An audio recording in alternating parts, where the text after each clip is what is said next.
Bene, eccoci insieme anche oggi. Al di là delle costrizioni legate al Covid, il collegamento Skype è quanto mai giustificato nella puntata odierna, perché ci colleghiamo con San Polo Denza, provincia di Reggio Emilia, dove c'è Elena Salsi, che è co-founder della startup Up2Go, che ha vinto la Treviso Creativity Week del 2020. Startup per la quale evidentemente il 2021 deve portare fortuna, anche se devo dire già da un paio di anni è operativa, e a questa startup si stanno rivolgendo in maniera crescente aziende di diversi settori. Cos'è Up2Go? È un programma, adesso ce lo dirà Elena Salsi, che è, oltre a essere una delle socie fondatrici, è anche l'ideatrice primigenia dello stimolo creativo. Dicevo, che cos'è? È uno strumento con il quale si misura l'impronta ecologica, l'impronta di inquinamento di ciascuno di noi nel momento in cui ci rechiamo al lavoro. In questa maniera l'azienda può suggerire al dipendente delle modalità di trasporto meno inquinanti. Questo evidentemente rientra in un quadro complessivo di sostenibilità quanto mai importante, pensando sempre che noi abbiamo un traguardo che è quello dell'Agenda 2030, Agenda 2030, i cui indicatori purtroppo per il nostro Paese non tutti sono positivi, anzi in alcuni indicatori addirittura facciamo passi indietro. Non è così evidentemente, o almeno così speriamo non sia, per quanto riguarda la mobilità. Le darei la parola per spiegare meglio evidentemente come funziona Up2Go. Ho cercato di introdurre.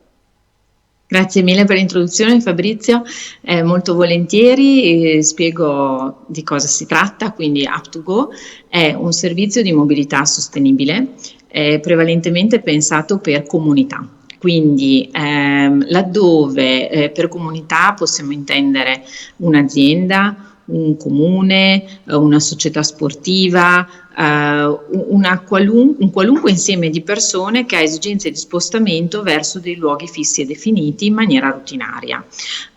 Quindi il nostro strumento è di fatto un'applicazione scaricabile per, diciamo, mobile, e con questa applicazione è possibile affiliarsi alla propria comunità di appartenenza e condividere sia passaggi in auto, mettendo a disposizione la propria auto, che tracciare dei comportamenti sostenibili come l'andare al posto di lavoro in bicicletta, a piedi, o oggi come oggi, considerata anche la situazione pandemica in cui ci troviamo, tracciare che si sta facendo una sessione di smart working. Infatti lo smart working può anche essere visto come un ulteriore elemento di sostenibilità, in quanto non recandosi fisicamente al posto di lavoro in auto o con un mezzo comunque che emette CO2, risparmiamo CO2 e stiamo appunto a casa. Quindi l'applicazione oggi permette anche di inserire un viaggio finto, diciamo, e così tracciare il fatto di essere sostenibili e di lavorare da casa. Tutto questo che vantaggio dà poi sia all'eventuale azienda o comunità che all'utente finale? Sono vantaggi di due tipi. L'azienda è in grado, attraverso il conteggio della CO2 risparmiata, di avere degli indicatori utili per i propri bilanci di sostenibilità, aspetti di responsabilità sociale d'impresa e tutto questo mondo che come sappiamo è sempre più importante, considerando appunto l'Agenda 2030.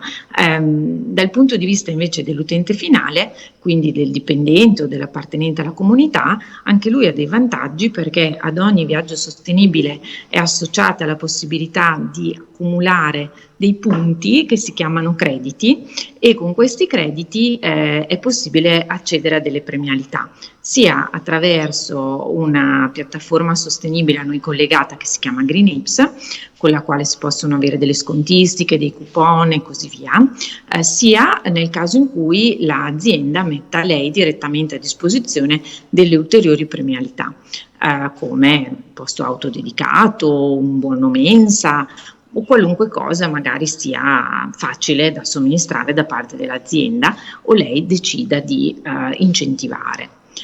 Quindi di fatto lo strumento è uno strumento facile da usare, molto flessibile e con semplicità si può sia far fruire alle persone di premialità che permettere alle aziende di avere dei buoni indicatori per i loro bilanci.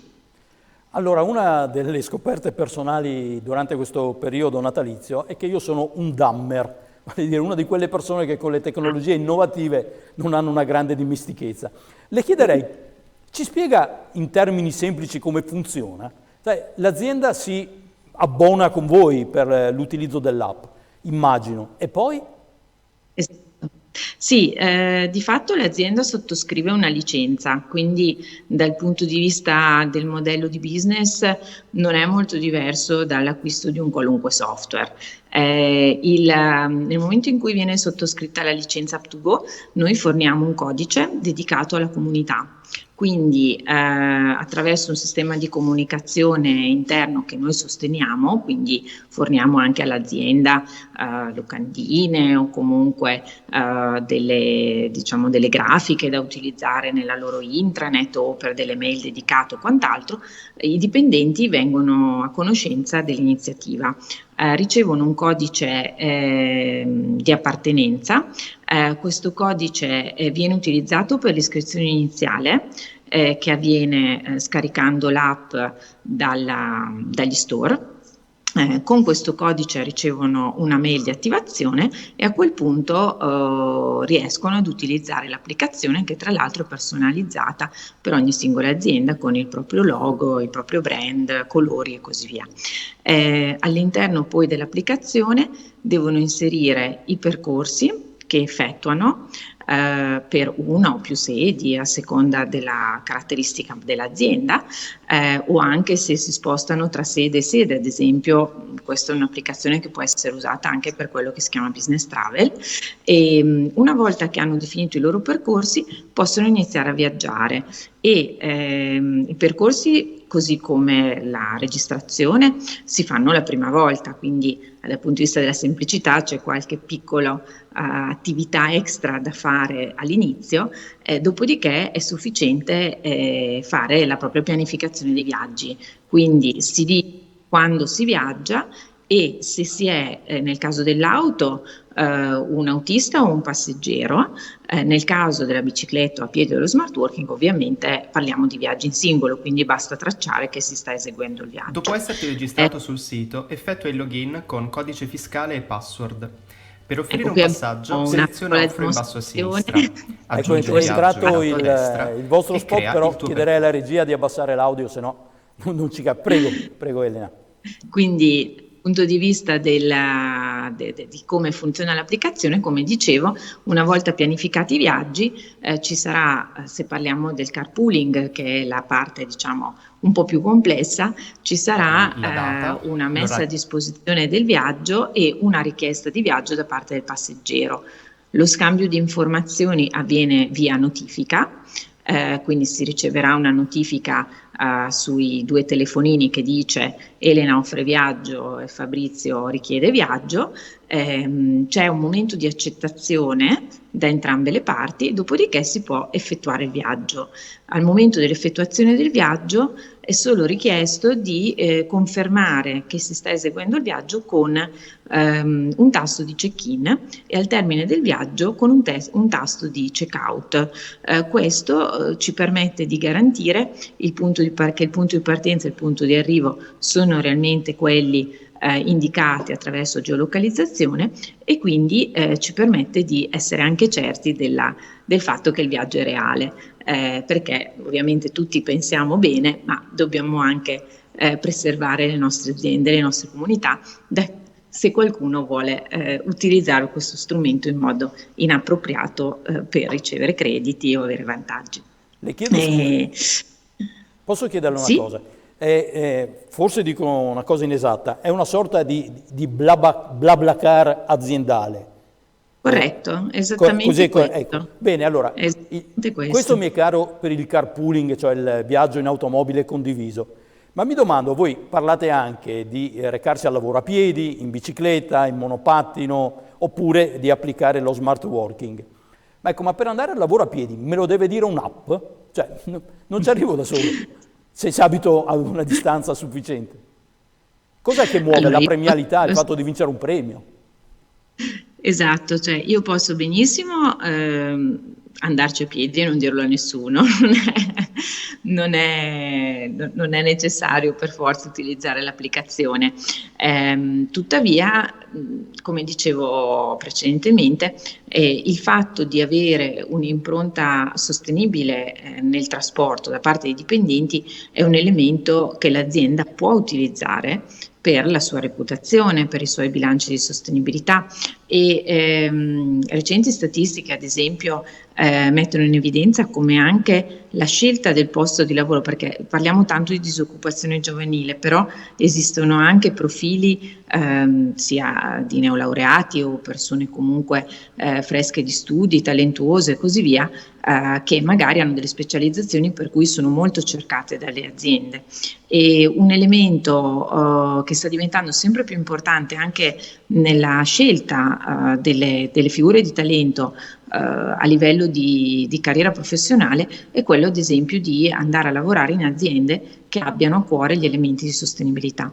Quindi rendere visibili e partecipati questi strumenti è un aspetto culturale molto importante, come dicevo, per aspetti di reputazione, ma anche proprio per aspetti legati a degli obiettivi che le aziende si stanno dando in termini di sostenibilità ambientale, sia grandi che piccole, perché ad esempio l'elemento del mobility manager, che è la figura principale di riferimento che noi abbiamo all'interno dell'azienda, fino allo scorso anno era necessario definirla a livello aziendale per aziende sopra i 300 dipendenti. L'ultimo decreto uscito recentemente lo richiede invece per aziende dai 100 dipendenti in su, quindi andiamo a parlare anche di media impresa, ecco, non più solo di grandi imprese. Pertanto tutto quello che può contribuire alla cultura della sostenibilità è utile all'azienda, anche banalmente andare in ufficio a piedi e fare quei 500 metri che mi distanziano da casa. Grazie, devo andare in sigla e mi piace concludere con un'immagine, perché mi pare la vostra proposta una sorta di autoaiuto, nel senso che il dipendente contribuisce anche all'immagine complessiva dell'azienda, in qualche maniera di questo viene premiato, a guadagnarci è la comunità e l'ambiente nella sua complessità. Veramente complimenti, ricordo il progetto, anzi la startup che è Up2Go, vincitrice della Treviso Creativity Week 2020. Abbiamo avuto il piacere di avere con noi Elena Salsi, che è una delle co-founder, cui auguriamo naturalmente a lei e alle sue colleghe e all'azienda, alla startup nel suo complesso, un migliore e un buonissimo 2021. Grazie, buon anno. Grazie mille, grazie a tutti. Grazie, a voi, alla prossima. Eccoci qua, alla prossima.